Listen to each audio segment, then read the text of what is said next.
Hey everybody, we're here and we're going to be making our first object-oriented program in processing. So this is really exciting. We've been kind of talking about loops and arrays and referring to this as a trifecta of things. So the third is classes. And when we put all three of them together, like we're going to do today, then it's going to be awesome. So let's get started. So actually, normally we would have the first tab here and we would have all our awesome void setup stuff and our void draw stuff. But I'm actually going to do that last. And that's a bit artificial because normally this would be all done at the same time. But I'm going to just go right to the class part of it because that's the part we don't know yet. So I think that would be interesting to spend some time there first. And what we're going to make is a simple target, like the target clicking game that's going to move around and bounce off the walls because we already know how to do that. But I want to show you how to do it in the context of object-oriented programming. So then that would, kind of transition to understanding how the heck to do all this stuff. So I'm going to make a new tab, and I'm going to call this a target, because we're basically going to reprogram the target. But instead of doing it as some like just random ellipse and some variables, we're going to put it all together in a class. So the way you start that off is with the keyword class. What do you know? And just so you know, class means blueprint. You can think of it as this is the blueprint for how do you build an actual target. This isn't the actual target. This is the blueprint for building a target. So I'm going to say class target. And then you put in your braces. Don't forget to close the brace once you open it. And then a class basically has three things. And as you start programming object-oriented code, every class is going to have the same three sections every time. So it really pays to learn those things and figure out what they mean because it's going to be here every time. So the first thing is called instance variables. So instance variables are the thing or things that every single target needs to remember. It's information, it's data, it's state. What numbers, mostly right now, are going to be what the target needs to know. So if you think about it for a second, you think about our target from the target clicking game, well, it was an X and a Y location and a VX and VY. It's speed and direction, that kind of stuff. So I'm just going to go put those variables in. Notice that it's exactly like what we used to do. It's just we're defining these things inside of the class instead of doing them up here above setup. So I'll talk a bit about what that means coming up. I'll do VX and VY as well. And I think I'll leave it at that, but we'll be shaking those things up as we go through the lesson.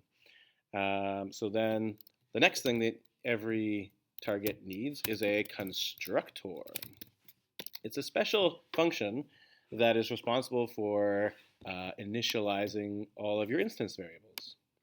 So you can think of it as sort of like it's a target's own little setup. So the kind of things you do in setup, where you start the variables and what their initial values are and all that kind of stuff, that's kind of what the constructor does as well. There's a little bit more to it if you dive deep into the Java code and all that kind of stuff, but for now you can think of it as target's own, like what does the data look like when you first create a target. So to make a constructor, there's some special naming conventions. So I'll just mention that right now. So usually functions start with void or some other return type, Boolean or something. So there's no void for a constructor. So, your void setup, void draw, nope, no voids. Avoid the void, if you will. And the name, I guess I'll just say no void, and the name must be the same as the class, exactly the same, including the capital T. So this is just going to be target, and then you put in your parentheses and braces. I'll just mention that I use capital T for the class name, and that's just to differentiate it from variables, and that isn't a required thing. There's nothing that forces you to do that, but it is a common practice amongst programmers to capitalize the class name. It makes it a little bit easier in the future when we're making our variables and things. And it's just the way people do it. So do it that way too. Okay, so how are our targets going to start? So I think our target You could make it start at the center of the screen. You can make it start in a random position. You could really do whatever you want to do. So I'm going to just make it start in a random place somewhere on the screen. So I'm just going to set x to a random number between, I'll just say, well, we don't really know our size of our window yet, but let's just say it's 600 by 600 because that seems like what we do all the time. So I'll do a random number from 100 to 500 just to make sure it's sitting on the screen. Same thing for the y. So when these targets are born, they will randomly be positioned in these sort of xy ranges. And then Vx and Vy you could set to a specific number or a random number, whatever you really want there. For this demonstration, I'll just do a random number.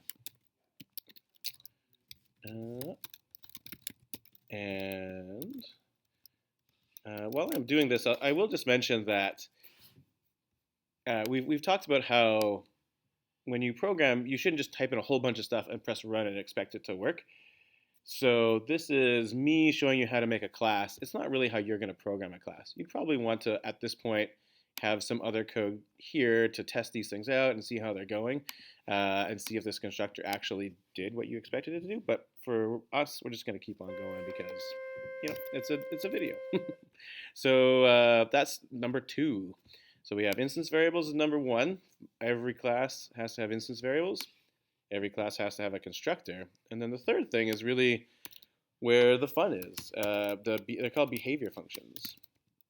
Behavior functions. And behavior functions are the functions that accomplish whatever things that the objects that are made from this blueprint are supposed to do. And our targets basically will have a function to show themselves. They'll have a function to probably move and bounce as well. You could put all of it into one function technically, but that can get to be a problem later on when you want to, say, pause the game. You'd like to separate the actions from the visualization of the thing. So we'll probably just have a good old void show to make it appear. And notice these functions look exactly like our old functions, just like void setup, void draw. This is void show. And then we also are going to have void act. These will be standard names that we'll use throughout the course. They're not special. There's nothing special about the word show or act. But we'll just remember that in this function, we'll put what it looks like, and in act, we'll put what it does. So our target will just be an ellipse, and we'll draw to x and y, and I'll just make it 50 by 50 for now. And then I guess I could fill it or whatever, but I'm not just going to leave it. It'll just be a plain old circle for now. We'll make it more complicated later on. The act function is going to be the movement code, and you might already remember this from back when we did any project with movement. So, what is the definition of velocity? Just a change in position, right? So we're going to change the position according to Vx and Vy. So we change the appropriate variables. And that'll make it move around. We got to do our bounce code, and again, we can just use the same code we used before. So if x is less than, I guess we'll make it bounce just on the very edge of the screen as opposed to on the edge of the ellipse. So it's less than 0 or it's greater than 600. We'll bounce it according to left and right. So Vx equals Vx times -1. And same thing vertically as well.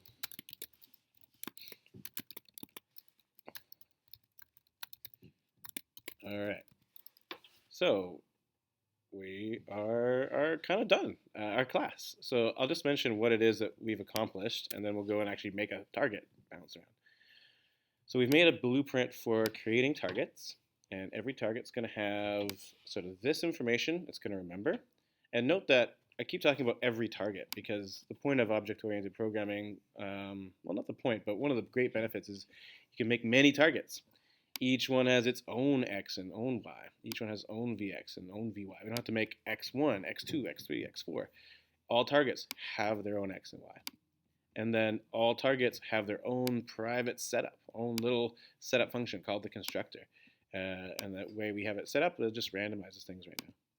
And then every target knows how to show itself, and every target knows how to move and bounce itself. So we'll take a look and see how do we like pull the strings on the puppet and make these things actually come alive.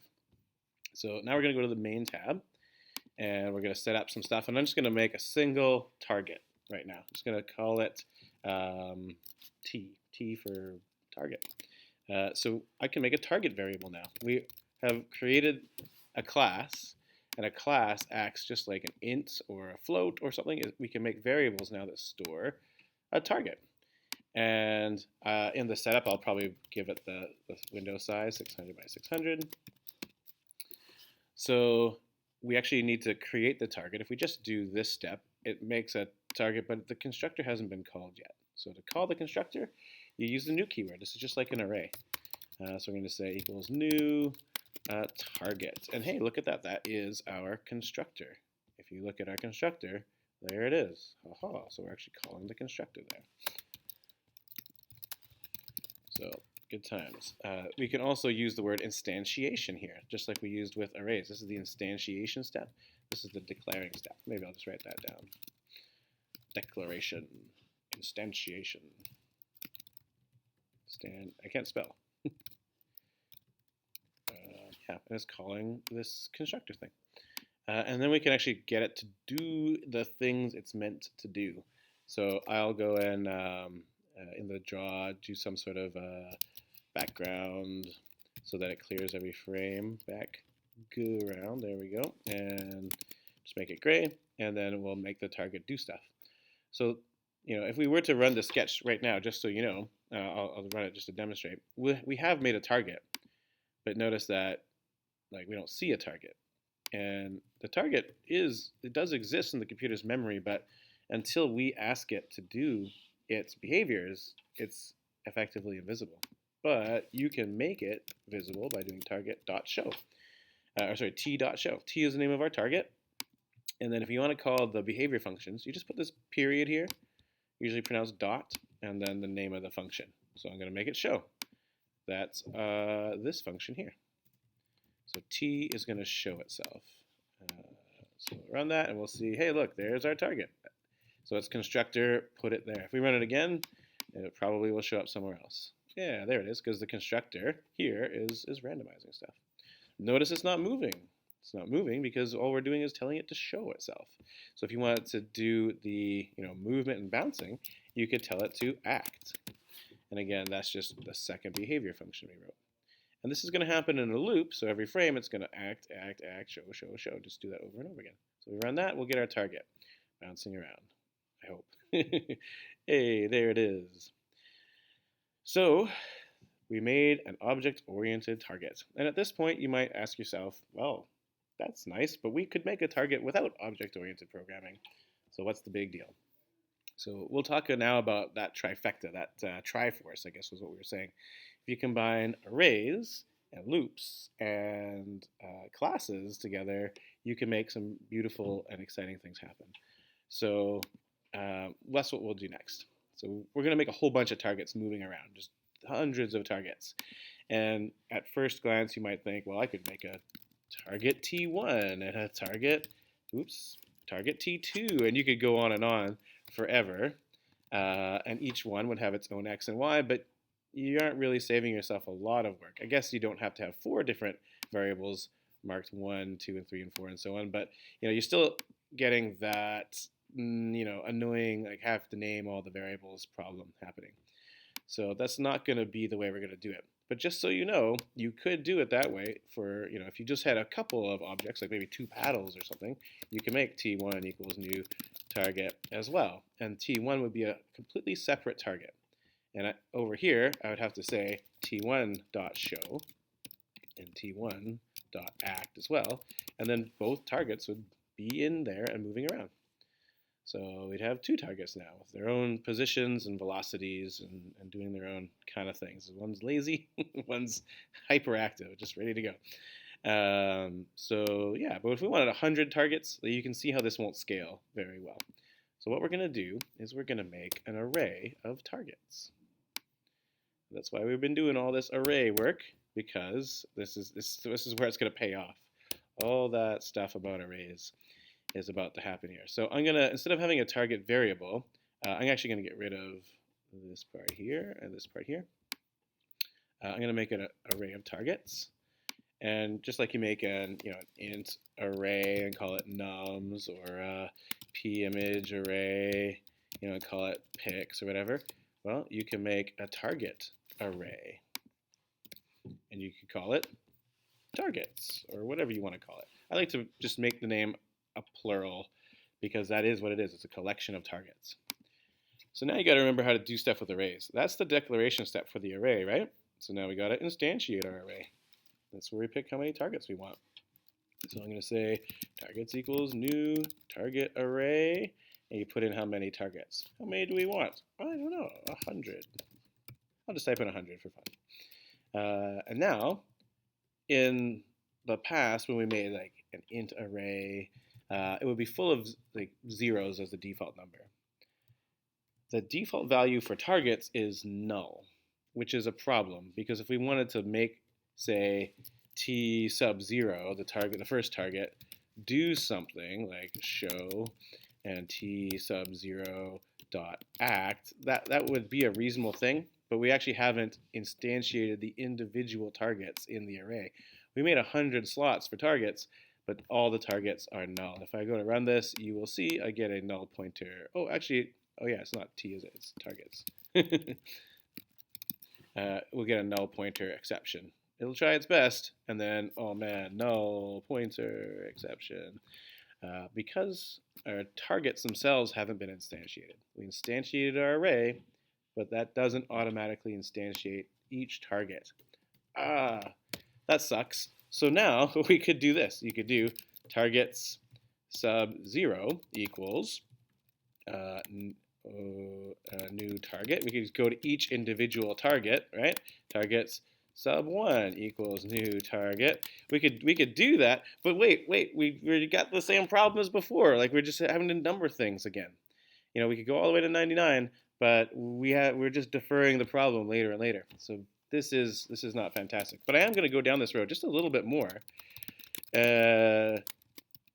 Not just for the absurdity, but also to note the pattern of what's going on here. And as we get bored, find the urgency of finding this pattern. So here I am trying hard, and I get to the point where I got bored.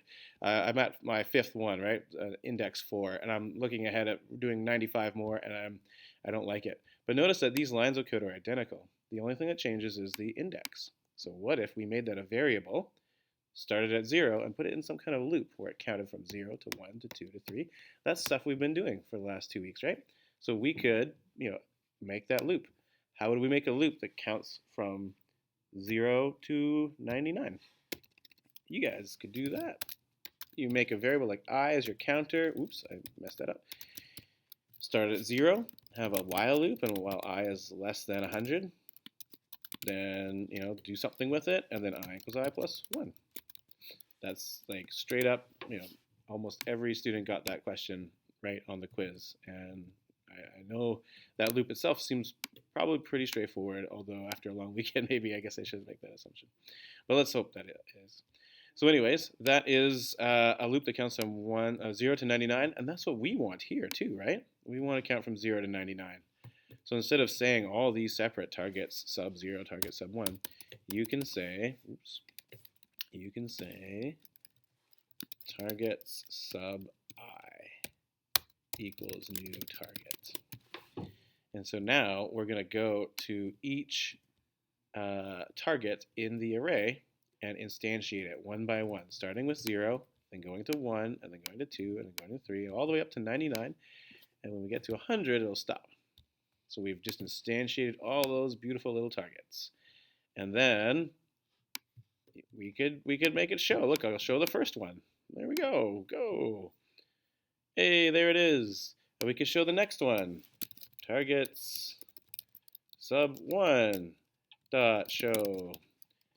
Target sub 1 dot act. There's the second one.